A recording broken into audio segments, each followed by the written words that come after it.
આજે અમારી પાખરનાની પ્રાથમિક શાળાની આ બાળકી એક વિજ્ઞાનની પ્રવૃત્તિ લઈને આવી છે। આ પ્રવૃત્તિનું નામ છે જાતે ચાલતું સાયફન। આ સાધનની મદદથી દબાણની સમજ આપણે આપી શકીએ છીએ।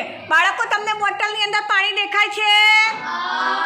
શું આ બોટલમાંથી પાણી તમને એક સ્ટ્રો પણ દેખાય છે આરપાર? શું આ બોટલમાંથી પાણી જાતે બહાર આવશે? ના, તો આપણને હેતલબા પાણી જાતે બહાર લાવીને બતાવશે।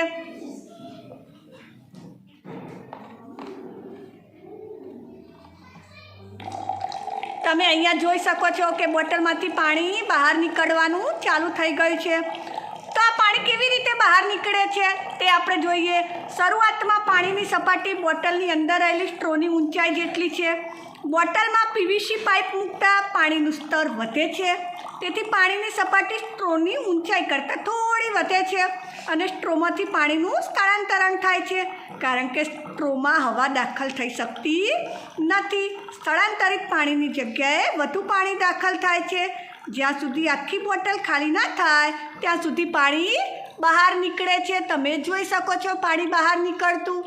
તમે જોયું હશે કે પીવીસી પાઇપને હેતલબાએ અંગૂઠાથી દબાવી છે, જેથી અંદર હવા દાખલ થઈ શકે નહીં। ખૂબ સરસ હેતલબા।